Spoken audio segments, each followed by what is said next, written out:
G'day guys, and welcome back to day 5. Yes. And today we're going to be talking about changing your story to change your relationship, because we all have a story that runs in our mind, whether we're conscious of it or not.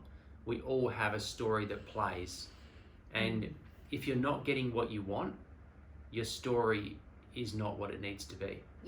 So we need to become conscious of what that story is, and that's what we're going to cover today. And then we can redefine the story, write a new one. That it's just like a fictional book, maybe one of your favorite books that tells a beautiful story about something. You're going to write a beautiful story about the relationship you want.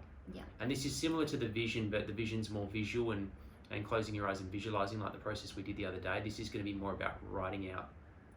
It's just getting clear about your story. Like, your vision is where you want to go, and that's what you want to create, but you need to get clear on what your story is. Like, so many people I talk to are like, oh, just what strategy? And we're going to get into strategies. We're going to get into tools and practices.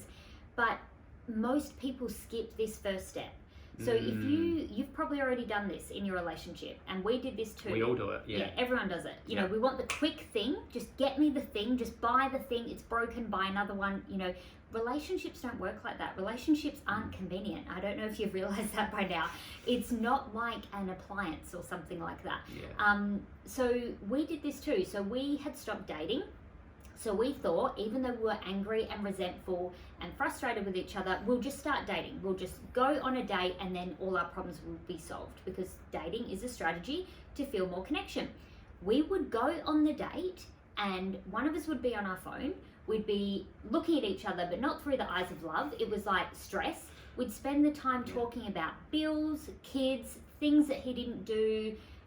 Just, it was not a date, and you might be able to relate. Like, you've probably seen other couples do it. If you haven't done it, like, you go to a restaurant or you're out and you see them and they're together, but it's like they've got steam coming out of their ears and they don't look happy to be there together. And it was more like a business meeting gone bad. It was not a date at all. No. So that's what we mean. That's why we don't we're going to share how to bring back connection with dates. And because it's so much more than you think. But like you're saying, like, if you go straight to the strategy and you don't first address the story, you're wasting your time. You'll get a bunch of tools and you'll use them and you'll try things, but it won't stick. It won't work. No. But if we change the story first and we get clear on the vision and we engineer a new story, you'll start to feel different in yourself, and then the strategies will stick and they'll actually work. And then they'll feel good. Like, and it won't feel fake. Like, when we went on that date, when I really didn't feel like going on a date with him, but I went to do the thing, it didn't feel good. It didn't feel authentic. Like, the way we're gonna teach this to you is authentic, is real. You will feel good when you start dating again. So the story is the first step. Like, you literally, if you don't change the story, you take that negative story to the date. You know, so it doesn't even matter if they whisk you away for a holiday. Like, you know, you will find things to complain about when you get there because of the story that you're telling. So we're going to start with, what is the story you're currently telling about your relationship? If you think you don't have one, I promise you, you do. You just are not aware that it is one. So one of my stories in the beginning, before we did all this work, was, I can't rely on Adam. Relationships are hard work. I can't rely on him. Relationships are hard work. I'm so frustrated in my relationship. And when I actually brought awareness to it, I was saying that story all of the time. And because I kept saying it to myself, whatever you speak over yourself, you then start to believe, and you believe it like it's a fact. It's not a fact. It's a story. We're all really good storytellers. But when you tell yourself something over and over again, a thought or a story becomes a belief. It creates a pattern, and then you believe it as if it's a fact. So I started to believe that story as if it was a fact, and then it was that Adam was fundamentally unreliable, frustrating to be in a relationship with, and it was hard work. And so I would look at him through that lens, because you look at each other not through your eyes, through your brain. You create a picture of what you're seeing in front of you, and you see whatever story you're telling about that picture. So I was seeing what I didn't want to see. I was focusing on what I didn't want. I was focusing on who he wasn't, and I got more of that. Adam was doing the same. And you will notice this when you're in an argument. So sometimes you'll be in an argument and they'll be looking at you, and Adam used to be, you'll learn more about argument styles, but he used to be the style where he wouldn't actually communicate what he was feeling. He would hold it all inside. So on the surface, he looked really calm, like the calm one, the peaceful one. I look like a psycho. But I could tell, I'm intuitive, I'm a woman, I could feel that his internal story was like, shut up, you bitch, and like, I hate you, and you nagging so-and-so. Like, and that was my story. And it was his story. Was that I'm constantly being criticized. No matter what I do as a man, I can't succeed in this relationship. I'm never giving her what she needs, and I'm a failure. Never feeling good enough. So that was my story. And it became a self-fulfilling prophecy. Yeah. Your story becomes your reality. So that's how Adam felt in his life. And it was showing up everywhere, not just in our relationship. It was showing up in his work, in his relationships with family, friends, everywhere. And so was mine. So your story, although you might not think you have one, is showing up everywhere. It's the thing you constantly say to yourself over and over again. And when things get stressful or hard, or it doesn't work out the way you want it to work out, that story will come back in. Some other stories I've heard from women, who I've coached have been like, I'm a one-woman show. I may as well be single. I feel like I have 3 children and my husband's one of them. All of those stories don't make you want to connect with that person. They don't make you feel grateful. They don't make you want to appreciate them. So the story gets in the way. So the story is the first part. What is the story you are currently telling? So get clear, write it down, don't judge it, just what is that story that you're telling? When you're in an argument with your partner, you might not even be verbalizing it, maybe you are, but maybe you're just running it in your head, So what is that story that you're telling?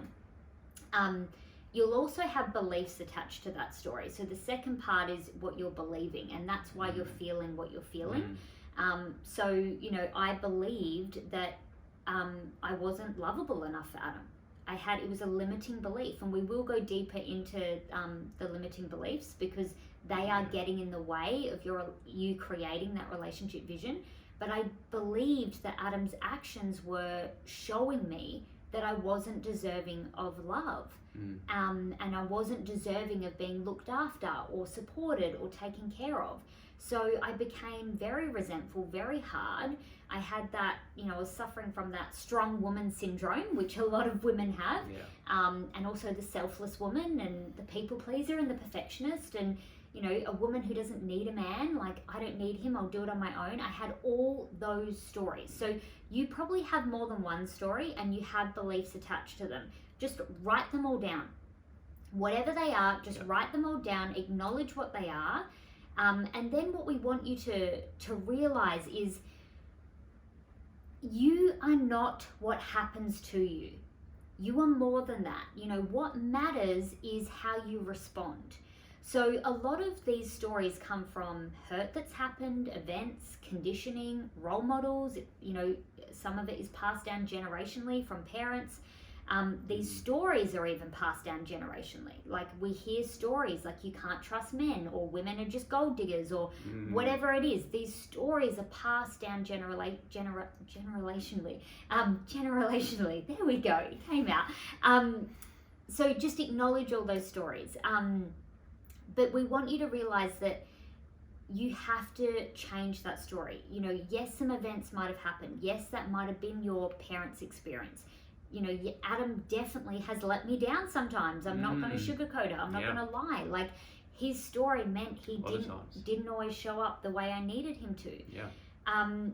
So yes, it did happen, but I needed to realize that yes, those events were true. Yes, those things happened, but I created a meaning or a story around that event. So we could all go through the same event or the same incident. I mean, we all have the pandemic recently, but we've all created a different story around it. We've all created a different meaning. And that meaning is what holds the power, because that story or that meaning can either be really positive and empowering, or it can be negative and disempowering. So it can create the life we want or the relationship we want, or it can destruct it. It can, really separate us from what we want. So the story is so powerful because it's where you create meaning. So, and that meaning, again, is not a fact. That meaning is something you're believing about a situation. So you get to change the meaning. You get to change the meaning by changing the story. And why would you want to do that? Because that is how you move forward. If you are stuck right now in your relationship and you're reliving something in the past that happened and you can't move forward, the only reason you can't move forward is you're living in the past. You're bringing the past into this present moment, so then the past just keeps repeating itself and you're just literally chasing that same pattern. If you could create a different meaning about what happened in the past, something empowering to help you let go of it, help you learn the lesson and move forward, then you would be able to move forward and into this new version of your relationship. So for us, through some of the hard things we went through, we lived in a tiny house for 18 months with a newborn baby. Don't recommend it. I can laugh about it now, but I cried and it was a nightmare and pushed me to the edge. It was the hardest time in my life. Very isolating, very lonely, and not the initiation I thought I would have into motherhood. But I had to create a meaning that was the initiation I needed. It wasn't what I wanted, but it was what I needed because I found a power inside of me that I've never found before. In the hardest time of my life, I was able to think that I had nothing left, and I was able to dig deep and show up for my son and be what he needed to be. I was able to surrender. I learned surrender, and surrender is so hard. It sounds beautiful. Sounds like a holiday. It's not. Surrender and control is really hard. So that experience taught me the art of surrender. And I was able to surrender to motherhood and everything that was opening for me. And I am the woman I am because of that experience. And I now can create that empowering meaning. So, I wouldn't want to take that back. As hard as it was, and I don't want to do it again, I wouldn't take it back because I've learned things from that that have made me who I am. Those lessons have really, been foundational pieces in the mother that I am. So, you will have something like that as well, an event that's happened in your relationship that was a defining moment that you might be holding on to, and you've created all this negative story and meaning around it, and now you're struggling to move past it and move forward. Just take a moment and go, if I really tried to find something that came out of that experience that was positive, what would it be? Did it make you stronger? Did it make you wiser? Did it make you more loving? Did you learn how to get out of your head and open your heart? Did you become less judgmental because, before that everything had been perfect for you, and then something hard happened and now you understand what other people have been through, and you're more compassionate or empathetic. Everything that happens in our journey has a purpose. Every challenge that we overcome is helping us who we need to become. It's helping us become who we need to become. So if you really tried, acknowledge that past event, feel what you need to feel, but leave it in the past by deciding to create a new empowering story and a new meaning. So, just try, just open up and go, if I really tried, what is one positive meaning that I could create from our relationship? If my life depended on it, that's often a good reason to make someone find an answer. Breathe into your heart. We've already shared a practice of bringing your attention to your heart, and ask your heart, if I really tried, what story could I create, or what meaning could I create about our relationship? What has it taught me? What has it given me? What lessons has it shown me? And just write it down. Don't judge it, just write it down. Just make sure that it's empowering and that it's in a positive frame. We want you to really have the lens of looking at the positives, because Adam always reminds me that the negative and positive is always available. It just depends what we're looking for. So you will see what you're looking for. And this is the same with your story. So start to want to look for the positives, and you will find them. When you tell your brain, that's how your brain works. When you tell your brain to find something positive in your environment or in your relationship, it'll find it. Yeah. And the same will happen if you tell it to find something negative. We're all really guilty of just looking for the negative, of looking for what's not working. You know, we're really guilty of doing that. So we're going to train you to do the opposite. So for this challenge, we want you to get clear on what has your story been. Yep. So what has your story been for you about your relationship? What have you been believing about your relationship? And then number 2, what would your story need to be for you to have the relationship you want? What would you need to believe? You know, if you really tried, what is a positive spin that you could put on your story? And the questionnaire is down below, guys. So just click the button below and it will prompt you with those questions. Just pop your answers in and it will be submitted and you'll get your copy. Yes. And then the second thing is go into the community and share your new story. Share some love and energy. Share your old story, share your new story, and just, you know, interact with some people in the group. Support some other people who've shared their story. It lifts everyone up. It does. And we're all in this together. Like we keep saying, we're a family. Yeah. We want everyone to feel supported. There's no judgment. You're not alone. You can reach out to us at any point. And we're here to support each other on this journey. So share love and energy. The more you put into this, the more you're going to get out of it. Yep. So we will see you inside the group. See you tomorrow.